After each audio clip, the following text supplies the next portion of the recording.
sur un lien, c'est non. Car sinon, bonjour les virus. Ok, c'est bien net. Si tu veux, on a du temps. Ok. Alors, Ça fait peur, Laurent. ça fait peur, ouais. Bon, on devine un peu les mots de passe de chacun, là. Allez, Oui. petit sondage. Bah, Un petit chat pour vous, je suis Oui, sûre. bah, bien sûr, vous avez petit chat 35. Ah, pardon. Ouais. Non, c'est vrai qu'il faut faire attention. Et on a tous tendance à faire ça, à dupliquer les mots de passe un peu le même partout. Bon, vous nous rappellerez ça. Nous c'est sommes ça. des passoires. Oh, joli, joli, joli. On va aller plus loin sur ce sujet, mais de manière un peu plus sérieuse. Avec vous, Olivier Forêt, bonjour. Bonjour. Vous êtes délégué à la protection des données chez Solocal, qui édite le site internet Page Jaune. Alors, c'est un nouveau métier qui est né suite au Big Bang, on va appeler ça comme ça, du 25 mai 2018. Que s'est-il passé à cette date précisément ? Un Big Bang, assurément.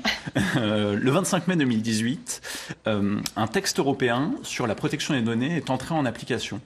C'est un texte qui a permis à uniformiser l'ensemble des réglementations au niveau européen sur la protection des données à caractère personnel. C'était un texte qui était le bienvenu, qui était souhaité par tout le monde, parce que jusqu'au 25 mai 2018, au sein de l'Union européenne, il y avait certains pays qui, par exemple, n'appliquaient pas la même définition de ce qu'était une donnée à caractère personnel.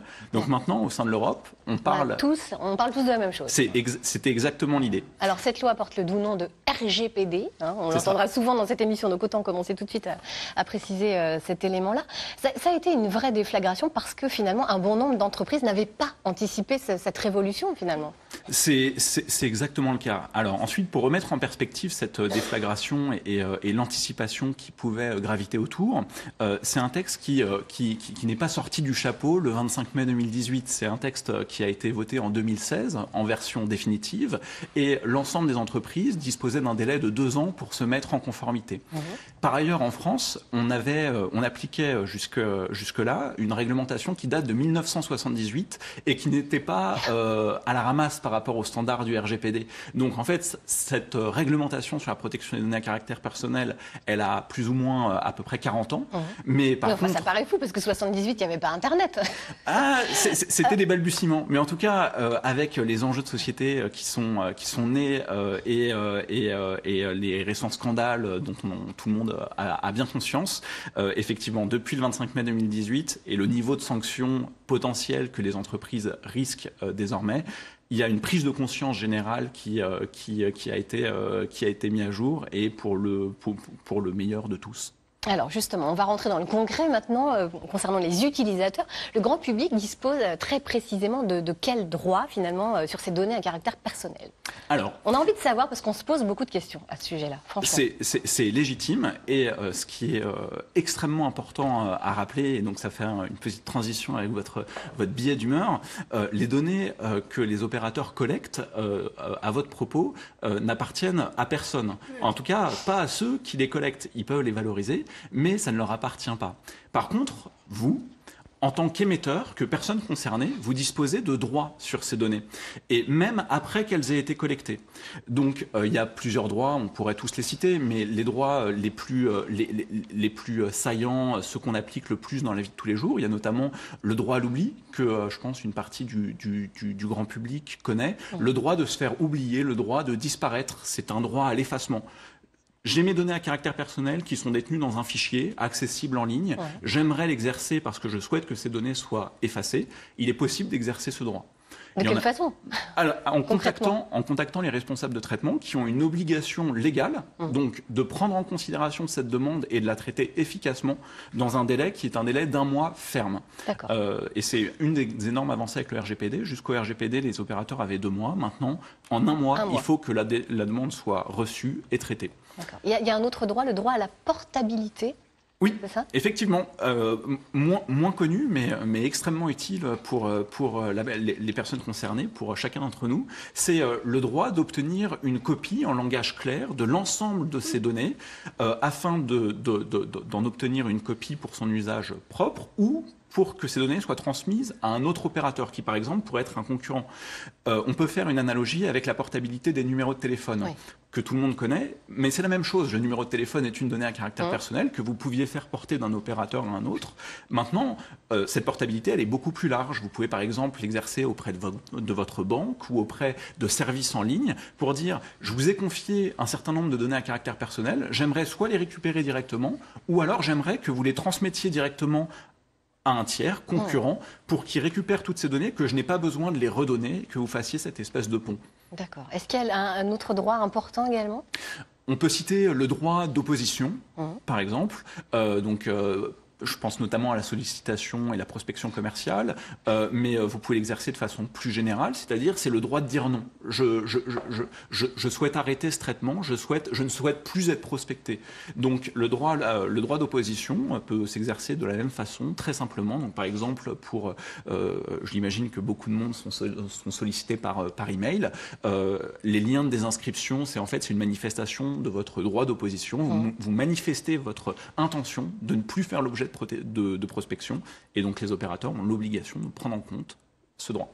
Et il n'y a pas ça sur tous les gens qui proposent des Rolex, d'avoir des héritages et tout. Ils n'ont pas le bouton souhaitez-vous vous désinscrire de cette... Ou alors obtenir la suppression. Alors non. J'ai d'autres exemples, mais je ne vais pas les citer ici à l'antenne. Par exemple, ça ne marche pas aussi si vous exercez votre droit à l'oubli auprès de la police. Si jamais vous aviez un casier judiciaire, ça ne marchera pas non plus. Et c'est un petit peu la même chose avec l'information, justement. On va pouvoir en parler. Justement, oui, on va en parler. Mais très concrètement, comment chez Solocal, du coup, vous faites pour faire respecter les demandes des gens en la matière? Vous avez une équipe dédiée? Oui, alors justement, c'est une des chances qu'on a chez Solocal. 2 points.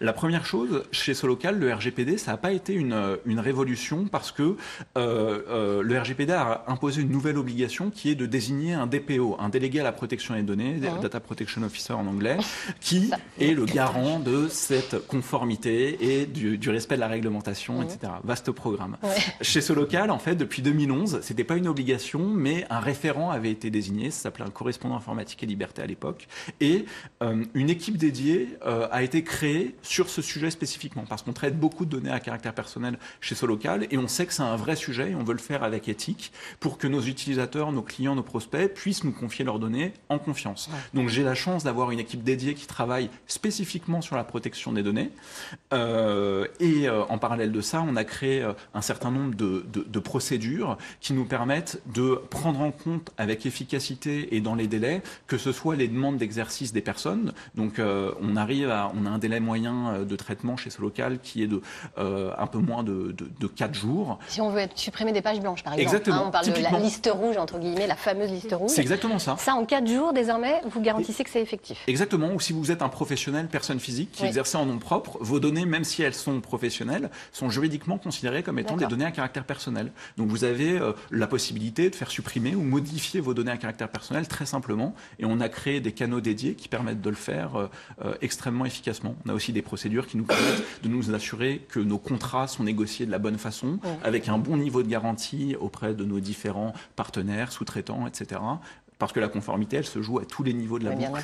Et ça existait déjà à l'époque des bottins, en fait. Il y avait déjà des obligations. Avez je dis bottins, les annuaires. Les annuaires, les bons vieux annuaires. Ceux qui servent à caler les lampes à côté. Alors, vous avez raison de le rappeler, mais comme je vous le disais, la réglementation et la loi informatique et liberté, elle a 40 ans. Et donc, ces obligations, elles ne sont pas nouvelles. Donc, beaucoup ont pris le train un peu en retard et effectivement, c'est des droits qui ne sont pas nouveaux. Le droit à la portabilité, par contre, est un droit strictement nouveau introduit par le RGPD. Merci beaucoup, Olivier Fauré. On va justement se pencher un petit peu sur la protection des données dans les médias. Et là, on se tourne vers notre maison. Alors, je ne suis pas DPO. Hein. Non, vous n'êtes pas DPO. Ni RGPD. Ni RGPD. Mais c'est marrant ce mot, revue générale. On pense à un grand défilé là sur l'avenue de la Grande Armée, la revue générale des données personnelles. Alors, moi je suis comment effectivement, ça se passe à la maison, en tant que rédacteur en chef des activités numériques, je ne suis pas responsable des données. D'ailleurs, j'en héberge pas. Mais néanmoins, effectivement, on est tenu de faire attention. Et je peux vous dire qu'on a été sensibilisé par notre DPO, puisqu'il y en a évidemment un à France Télévisions, qui est entouré d'ailleurs d'une cellule. Et effectivement, ils ont commencé un grand travail de mise en conformité. Donc, on a vu arriver sur nos sites internet les petits pop-up pour dire acceptez-vous les cookies. Vous aimez les cookies, donc vous dites toujours oui, mais on peut dire non. Quelqu'un, votre boulangère, elle le sait. Et puis on fait des jeux aussi, on fait gagner des petites choses, des mugs, des places de concert, etc. Donc il y a eu plein de règles à respecter, comme par exemple dire oui, je suis d'accord pour qu'on conserve mes données pendant 1 mois. Alors pourquoi ? Tout simplement, si vous voulez votre Rolex, il faut savoir où l'envoyer. Hein. Et puis aussi, quand on fait des newsletters, des lettres d'information, alors ça on y tient, puisque quotidiennement nous envoyons par exemple à 13h une lettre d'information par courrier pour ceux qui se sont inscrits, il y a toujours la possibilité de se désinscrire. Alors Stéphane, nous à l'antenne on met ce qu'on appelle des synthés, oui. Dans notre petit jargon, quand on présente Olivier Fauré par exemple, délégué à la protection des données, ça ce sont des informations à caractère personnel. Effectivement. Et d'ailleurs, dès qu'on montre un petit peu sa bobine à la télévision, c'est une donnée personnelle, c'est le droit à l'image. Alors qu'est-ce qui se passe ? On s'est posé la question, notamment avec les élections municipales.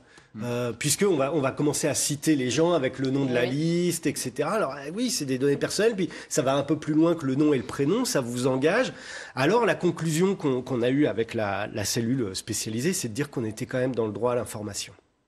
C'est-à-dire que c'est dans le cadre de notre mission d'information, indiquer aux téléspectateurs qui parle et en quelle qualité, ça fait partie du droit à l'information et ne pas le dire sous prétexte de respecter.